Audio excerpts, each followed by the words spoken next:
B A honours राजनीति विज्ञान semester 1 discipline specific कॉकोस भारतीय राजनीतिक चिंतन में विचार और संस्थाएं idea and institutions in Indian political thought. महत्वपूर्ण प्रश्न और उत्तर। शीर्षक गुप्त वंश की प्रशासन व्यवस्था की विशेषताएं। प्रश्न गुप्त वंश की प्रशासन व्यवस्था की विशेषताओं का वर्णन कीजिए। उत्तर गुप्त काल में राजशाही सरकार का प्रमुख रूप था। गुप्त वंश के शासकों की अपनी परिषदें थीं। मंत्र परिषद दिया गया नाम था। मंत्र परिषद कुमारमात्य और संधिविग्रहिका जैसे उच्च पदस्थ अधिकारियों से बनी थी। साम्राज्य को भुक्ति नामक प्रांतों में विभाजित किया गया था। भुक्तियों को आगे विषय के रूप में वर्गीकृत किया गया था।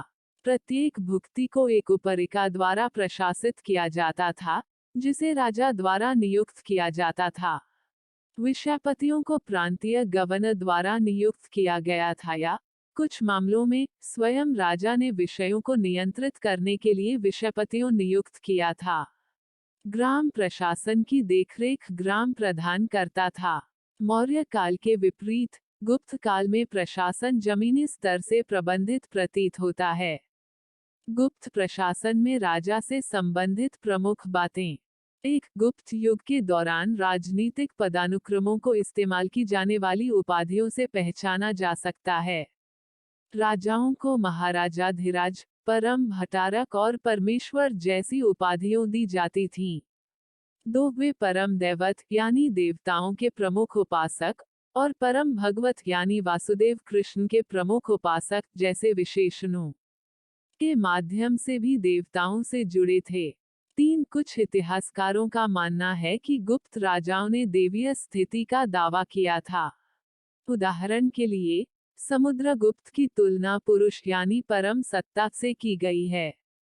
4 इलाहाबाद शिलालेख में इन कथनों की व्याख्या राजा द्वारा देवीय स्थिति का दावा करने के प्रयास के रूप में की जा सकती है।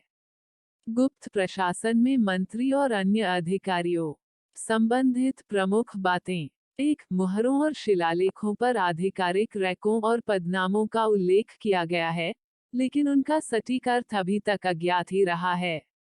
2 कुमारमात्य शब्द 6 वैशाली मुहरों पर प्रकट होता है। यह दर्शाता है कि यह शीर्षक एक उच्च पदस्थ अधिकारी का प्रतिनिधित्व करता है जिसका अपना कार्यालय यानी अधिकरण है। 3 पदनाम अमात्य कई मुहरों पर प्रकट होता है और कुमारमात्य अमात्यों के बीच प्रमुख प्रतीत होता है और शाही कुमारमात्यों के राजकुमारों के समकक्ष राजा, युवराज, राजस्व विभाग या एक प्रांत से जुड़ा हुआ प्रतीत होता है। 4 वैशाली मुहरों में से एक कुमारमात्य को संदर्भित करता है जो लिच्छवियों के पवित्र राज्याभिषेक टैंक को बनाए रखने के प्रभारी प्रतीत होते थे। 5 कुमारमात्य के पद वाले व्यक्तियों के कभी कभी अतिरिक्त पद होते थे, जो वंशानुगत होते थे। 6 इलाहाबाद प्रशस्ति प्रशंसा शिलालेख के रचयिता हरिसेना एक कुमारमात्य, संधिविग्रहिका और महानायक थे, साथ ही एक महादंडनायक भूति के पुत्र भी थे। गुप्त प्रशासन में मंत्र परिषद से संबंधित प्रमुख बातें। एक विभिन्न उच्च पदस्थ पदाधिकारियों में संधिविग्रहिका या महासंधिविग्रहिका यानी शांति और युद्ध मंत्री शामिल थे, जो एक उच्च पदस्थ प्रभारी अधिकारी प्रतीत होते हैं। युद्ध शुरू करने और गठबंधन और संधियों को समाप्त करने सहित अन्य राज्यों के साथ संपर्क और पत्राचार भी इनका ही कार्य था। 2 मुहरों में से एक में अग्रगुप्त नामक एक महादंडनायक का उल्लेख है। 3 इलाहाबाद प्रशस्ति में 3 महादंड नायकों का उल्लेख है। इन सभी से पता चलता है कि ये पद प्रकृति में वंशानुगत थे। 4 एक अन्य व्यक्ति को महाश्वपति यानी घुड़सवार सेना का सेनापति की उपाधि दी गई, जो सैन्य कर्तव्यों को दर्शाता है। 5 मर्चेंट्स यानी मंत्रियों की एक परिषद ने गुप्त राजा की सहायता की। इलाहाबाद प्रशस्ति सभा एक मंत्रिस्तरीय सभा या परिषद को संदर्भित करती है। 6 उच्च पदस्थ अधिकारियों को दंडनायक कहा जाता था। जबकि महादंडनायक उच्च पदस्थ न्यायिक या सैन्य अधिकारी थे। पुरिका अधिकारियों ने हाथियों, घोड़ों और सैनिकों के साथ शासन करना जारी रखा। गुप्त प्रशासन में साम्राज्य के विभाजन से संबंधित प्रमुख बातें।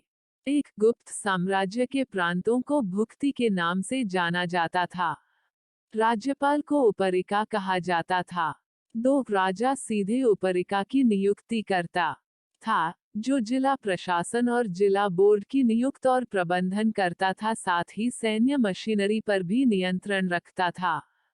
3, उपरिका द्वारा 3 दामोदरपुर प्लेटों पर महाराजा की उपाधि का प्रयोग प्रशासनिक पदानुक्रम में उनकी उच्च स्थिति और स्थिति को दर्शाता है।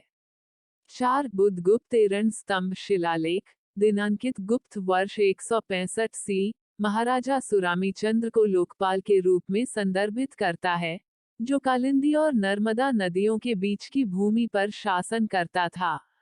5, लोकपात इस संदर्भ में एक प्रांतीय गवर्नर प्रतीत होता है। गुप्त साम्राज्य के प्रांतों को जिलों में विभाजित किया गया था, जिन्हें विषय के नाम से जाना जाता था, जिन पर अधिकारियों का शासन था, जिन्हें विषयपति कहा जाता था। 6, ऐसा भी प्रतीत होता है कि विषयपति सामान्य रूप से प्रांतीय गवर्नर द्वारा नियुक्त किए गए थे। 7, कभी कभी विषयपति सीधे राजाओं द्वारा नियुक्त किए थे। शहर के प्रमुख सदस्यों द्वारा प्रशासनिक कार्यों में विष्णुपति की सहायता की जाती थी। जिला स्तर से नीचे की प्रशासनिक इकाई से संबंधित प्रमुख बातें। 1, विधि, भूमि, पाठक और पेटा के रूप में जानी जाने वाली बस्तियों के समूह जिला स्तर से नीचे की प्रशासनिक इकाइयां थीं। 2, हमें अधिकारियों के संदर्भ भी मिलते हैं, जिन्हें आयुक्त और विधि महात्रस के रूप में जाना जाता है। ग्रामीणों ने ग्रामिका और ग्रामाध्यक्ष जैसे पदाधिकारियों का चुनाव किया था। 3, बुद्धगुप्त के शासनकाल के दामोदरपुर ताम्रपत्र में महतारा की अध्यक्षता में एक अष्टबुला अधिकरण यानी 8 सदस्यों के एक बोर्ड का उल्लेख है। 4, महतारा के कई अर्थ है, जिनमें गांव के बड़े, गांव के मुखिया और एक परिवार समुदाय के मुखिया शामिल हैं। 5, चंद्रगुप्त द्वितीय के समय से सांची शिलालेख में पंचमंडली, जो एक कॉर्पोरेट निकाय हो सकता है, का भी उल्लेख है। गुप्त साम्राज्य की सेना से संबंधित प्रमुख बातें।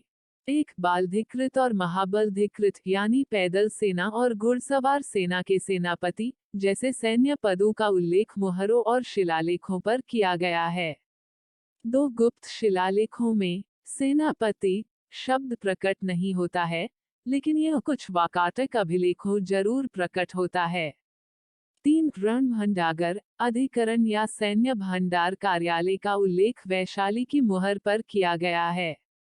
4, एक अन्य वैशाली मुहर में दंडपशिका संभवतः कार्यालय का उल्लेख है, जो एक जिला स्तरीय पुलिस स्टेशन हो सकता है। 5, महाप्रत्यारा यानी महल के पहरेदारों का प्रमुख और ख्यातपकिता यानी शाही रसोई का अधीक्षक विशेष रूप से शाही प्रतिष्ठान से जुड़े 2 अधिकारी थे।